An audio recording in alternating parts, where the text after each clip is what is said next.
एक दिन आपसे कह रहे थे कि जब आपने देखा नहीं उनको, उनसे बात नहीं हुई, और आप उनके जनों से बात सुनकर उनकी तरफ चल पड़े, इस बात से हरि आपके ऋणी हो जाते हैं। भगवान इसी बात से ऋणी हो जाते हैं। बस ये बात आप हृदय में बैठा लीजिए। जैसे लोग प्रश्न करते हैं ना कि हमने भगवान को देखा नहीं, भगवान को हम कैसे, किसी की बात तो मान लो ना। आप मान लो, वो तो आपके अंदर भी बैठे हुए हैं, वो आपको इतना प्यार देने लगेंगे।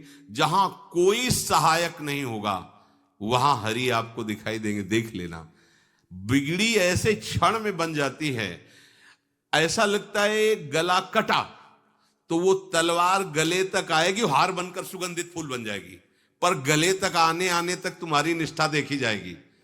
नहीं नहीं, बस मेरे हरि का यही विधान, वो आते आते हार बन जाएगी। वो तलवार तुम्हारा गला नहीं काट पाएगी, क्योंकि गले में हरि नाम चल रहा है।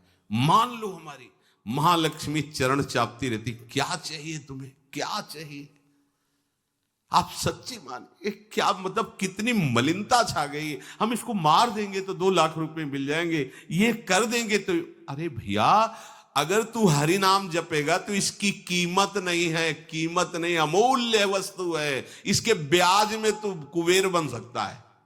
मूल तो कभी खत्म होता ही नहीं है, ब्याज में तू ब्रह्मा बन सकता है। बनना तो चाहे, भक्तजन तो कहते हैं नहीं चाहिए मुझे ब्रह्मा का पद, परमेष्ठी पद, नहीं चाहिए सम्राट पद, नहीं चाहिए योग की सिद्धियां, मुझे प्रभु आपकी दास्ता चाहिए। ये बात कितना महासुख होगा उस भक्त को जो इन बातों को कह रहा है, नहीं चाहिए मुझे मोक्ष सुख नहीं चाहिए। वो ऐसे थोड़ी कह रहा है, श्रद्धा से नहीं कह रहा, अनुभूति से कह रहा है, मुझे नहीं चाहिए ये सब। इनमें वो सुख नहीं है जो आपके चरणों के समीप रहने में सुख है। नहीं सत्संग भजन नहीं हरि को, श्रवण न राम कथा अनुरागी, सुत बित दार भवन ममता निसि सोवत अति न कबहु मति जागी। अरे तेरी बुद्धि सो रही है, जगा दे। स्त्री में, मकान में, इसमें सबकी ममता होती है, सबकी, जितने सृष्टि में पैदा हुए हैं। केवल सत्संगी की नहीं होती। जो असली सत्संगी है उसकी ममता प्रभु के चरणों में होती है, क्योंकि वो जानता है सब रूपों में प्रभु ही है, ये सब पसारा प्रभु का ही है, इसलिए ममता उसकी प्रभु के चरण। एक अहमता ममता ये जग में है दुख जाई, ये जब श्री जी की ओर लगे तो होत परम। जाग जा, बिना जागे दुख दूर नहीं हो सकता। जैसे स्वप्न में हम देख रहे हैं कि समुद्र में डूब रहे हैं, अब जागृत में आसपास सैकड़ों नाव लगा दें तो बच जाएगा क्या वो, क्योंकि वो तो सो रहा है और वो स्वप्न में देख रहा है। अब हम नाना प्रकार के तैराकों को बाहर तैनात रखें तो उसको कोई सुख मिलेगा क्या, क्योंकि वो स्वप्न में। उसको अगर सुखी करना है तो एक ही उपाय, जगा दे। जगा दो तो ना समुद्र रह गया ना डूबना रह गया।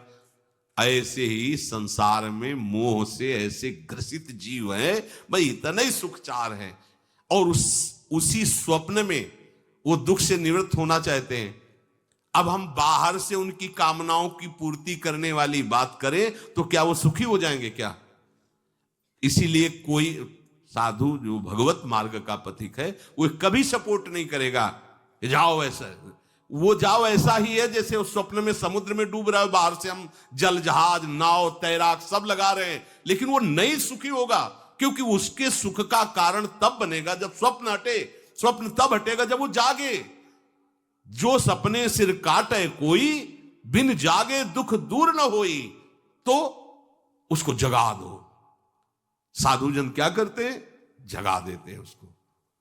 जागो, कहां मोह निशा सब सो निहारा, देखे स्वपन अनेक प्रकारा, यही जग जामिन जागे जोगी। योग भगवान से जो तुमने वियोग कर रखा है, तुम जगो। जे ही जगोगे तो जे ही जाने जग जाए हेराई, जागे जथा स्वपन भ्रम जाई। कोई नहीं यहां। एक कल श्लोक, मत्तः परतरम नान्यत किंचित् अस्ति धनंजय, मेरे सिवा कोई नहीं। ये कब पता चलेगा? जागने पर। तो हमें ये बहुत कुछ दिखाई दे रहा है, स्वप्न है। उमा कहूं मैं अनुभव अपना, सत हरि भजन जगत सब सपना। तो बोले तुलसीदास हरि नाम सुधा तजी, सठ हठ पियत विषय विष मांगी। अगर कहीं संतों के पास भी गए तो क्या मांग रहे हैं? हठ करके विषय विष मांग रहे हैं। वो आत्मदेव नाम के एक ब्राह्मण थे, सब कुछ समृद्धि थी, संतान थी नहीं, बड़े दुखी गृहस्थी में। हमारा कुल चलाने वाला होना चाहिए। बड़ा भ्रम बैठा हुआ है, हमारा कुल चलाने वाला नहीं, तो सब बेकार, जीवन ही बेकार हो गया। बिना गुरु के यदि शास्त्र पढ़ोगे ना तो भ्रमित हो जाओगे। स्पष्ट लिखा, पुत नाम के नरक की उसको प्राप्ति होती जिसके संतान नहीं होती। अब तो गृहस्थ में बेचारा पड़े परेशान। उन्होंने सोचा इससे अच्छा है आत्महत्या कर लें। बहुत संतों के पास जाकर के यज्ञ करके सब अपनी कामनाओं की पूर्ति चाहते, दान पुण्य दे करके। उसने भी जितना उपाय हुआ किया, नहीं हुई संतान। मरने के लिए जंगल में उधर से एक सन्यासी जी आ रहे थे, देखा साधु तो ब्राह्मण तो थे, उठे प्रणाम किया, देखा उनको उदास क्यों हो? उनका महाराज उदास ही नहीं, मैं तो आत्महत्या करने आया हूं यहां जंगल में। अरे ये तो महापाप है, आत्महत्या तो बड़ी दुर्गति का कारण है। बोले महाराज अगर आप बचाना चाहते हो तो आप कृपा करो। क्या क्या चाहते हो? बोले हमारे पास सब कुछ है, बेटा नहीं दोगे तो हमारा जीवन बेकार। तो उन्होंने अंतर्दृष्टि से देखा और कहा 7 जन्म तक तेरे पुत्र नहीं भाग्य में तेरे लिखा है। तो उसने कहा फिर तो अभी मरते, आत्महत्या करते, हम 7 जन्म की बात, हम 7 दिन नहीं जिएंगे, हमें पुत्र चाहिए। संत का दयालु। देखो जिनके पास तपस्या और भजन का धन होता है, जब भगवान अधीन है तो कुछ भी कर सकते हो, कुछ भी कर सकते हैं। प्रारब्ध मिटाना कोई बड़ी बात नहीं। प्रारब्ध जानते, कोई देवता थोड़ी है, तुम्हारा पीछे का किया हुआ कर्म है। और इधर जोर का भजन है, भजन के प्रभाव से कर्म को नष्ट करने में देर थोड़ी लगती है। ये तो अच्छे शुभ कर्म करो तो तुम्हारा प्रारब्ध बदल जाएगा। भजन का प्रयोग प्रारब्ध बदलने के लिए थोड़ी है। पर वो ऐसा हट किए तो उनका देखो, हट करने से लाभ नहीं मिलता है उनका। हमें उपदेश नहीं, हमें पुत्र चाहिए। अगर आप भगवत प्रेरित होकर यहां आए हो तो आप हमें। तो उन्होंने तपस्या के बल से फल की रचना की और कहा जाओ अपनी पत्नी को ये फल पवा दो और इससे निश्चित पुत्र होगा। बहुत प्रसन्न, अब कामना पूर्ण थी तो देख लो, प्रभाव देखो कामना का। प्रसन्न हुए आए। धुंधुली नाम था उनकी पत्नी, नाम भी बहुत बढ़िया था, धुंधुली। वो कहा कि देखो ये फल खा लो, तुम्हारी संतान हो जाएगी। बहुत मीठी बात बोलती थी, मृदुभाषी, कपट हृदय। अलग अलग क्षेत्र होता है, हृदय कपट और मुख में मीठी बात। बहुत संभल के व्यवहार करना चाहिए ऐसे लोगों से। मधुरिया बानी, मीठी, क्या मृदु भाषा। नहीं प्रीतम, आप चिंता मत करो, फल ऐसे थोड़ी खाया जाता है, नहा धो के पवित्र होके फिर। हाँ उनका ये बात, तो आप अपने काम में लगो, हम पा लेंगे ऐसा। अब आपको विश्वास है? बोले विश्वास तो है, इसमें क्या विश्वास, आप भी तो चाहती ना पुत्र हो। बोले हाँ। वो जो ही गए सो अपनी बहन को बुलाया और कहा सुनो, अभी तो हम 4-5 रोटी कढ़ी चावल सब पा लेते हैं, पूड़ी खीर पुआ। जो गर्भ रहेगा तो पेट तो उसी से भरा रहेगा, तो हमारा भोजन रुक जाएगा। बोले हाँ ये तो बात है। जब पेट बढ़ेगा, अगर घर में आग लग गई तो फिर हम भाग नहीं पाएंगे, तो हम जल जाएंगे। ये निगेटिव सोच वाले लेते। और पंडित जी तो इसी बात में लगे कि गर्भ रह जाए तो क्या करें, तुम्हारा हम खाएंगे तो है नहीं पक्की बात, पर करें तो क्या करें। पंडित जी को कैसे समझो? उनका देखो एक बात है, हमारे गर्भ है, हमारे कई लड़के हो चुके हो, गरीबी है ही है हमारे यहाँ। तुम कुछ पैसा दे देना और ये नाटक करना कि मैं गर्भवती हूं, बच्चा समय होने पर हम पहुंचा देंगे, हम घोषित कर देंगे हमारा बच्चा मर गया। तो पंडित जी को तुम नाटक में बताते रहना कि गर्भ है, बच्चा हो जाए। पंडित जी कह देना बच्चा हो गया है, तो बोले दूध पिलाने की समस्या आएगी। तो बोले ये तुम कह देना कि पहला पहला बच्चा है, हमारे वक्षा स्थल में दूध नहीं, हमारी बहन का था तो मर गया बच्चा, तो उनको बुला लेती तो बात बन जाएगी, बढ़िया बात हो गई। परीक्षा के लिए फल गाय को खवा दो। गाय को खवाया, ठीक समय पर गोकर्ण जी प्रकट हुए, दिव्य तेजोमय बालक, कान केवल वो गाय के, बड़े ही विद्वान और भगवत भक्त संत के द्वारा। कहा था 7 जन्म तुम्हारे भाग्य में, बच्चा नहीं तो नहीं है, देखा गाय के हो गोकर्ण जी प्रकट हुए। उधर उनके जो बच्चा पैदा हुआ वैसे ही नाटक के द्वारा पहुंचा दिया गया, वैसे ही पूरा जैसा पहले पक्का हुआ। अब उसने कहा कि हमारे तो स्तनों में दूध नहीं, हम अपनी बहन को बुला लें, उनका बच्चा मर गया। हाँ हाँ, हमारा बच्चा स्वस्थ होना, आप बुला लो, उसको हम धन भी देंगे, वो हमारे बच्चे की सेवा कर। अपने नाम से जोड़ करके उसका नाम रखा धुंधकारी, धुंधुली और धुंधकारी, अज्ञान का साक्षात स्वरूप। और जैसे ही वो अवस्था बढ़ती गई तो उसके पापाचरण बढ़ना शुरू हुए। बच्चों के साथ खेलता, खेलते हुए बच्चों को उठा लेता और कुएं में डाल देता, मतलब घोर अत्याचार। गोकर्ण जी हर समय भजन साधन शास्त्र स्वाध्याय। जब और बड़ा हुआ तो माता जी को अपने डंडों से रोज पूजन करता, पिताजी को गाली लात थप्पड़।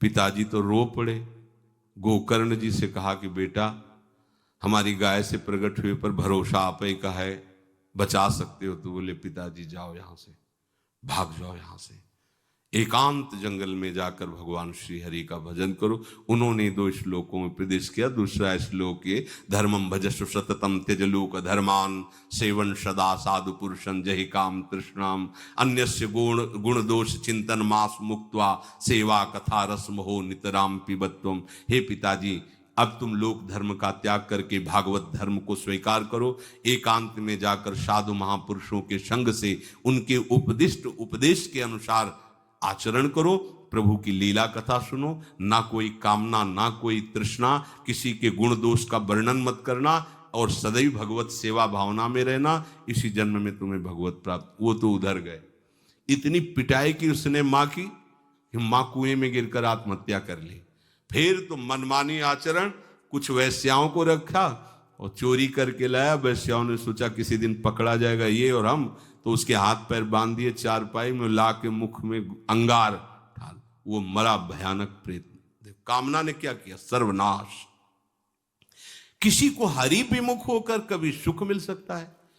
आप संतों के पास जाइए, अपनी कामना रखिए। हम ये नहीं कहते कि कामना तुम त्याग पाओगे, कामना रखिए, भगवान के पास जाइए, अपनी कामना रखिए, क्योंकि आप कामना से युक्त हैं।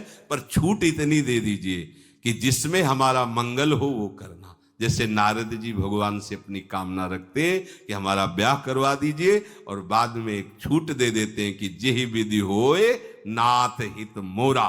तो हरि को अच्छा लगेगा, गुरुजनों को अच्छा लगेगा कि इस कामना से इसका कोई जीवन बाधित नहीं होगा, वो पूर्ण भी कर देंगे। और अगर लगा कि इसका पतन हो जाएगा तो आप रोते रो तो भी कामना की पूर्ति नहीं करेंगे। उत्तम बात तो ये है कि कामना हरि की प्राप्ति की करो, वो सर्व सुख स्वरूप हैं। किसी का अन्य आश्रय अन्य बल ना लेते हुए अपने श्यामा श्याम के चरणों का आश्रय लेकर निरंतर भजन करो, तो ये अनुभव हो जाएगा कि सुख किसे कहते हैं। अभी तुम्हें परिचय नहीं मिला, सुख किसे कहते हैं। सुख सच्चिदानंद है, सुख एक रस है, सुख अविनाशी है। वो सुख सदैव बढ़ता रहता है, घटता कभी नहीं।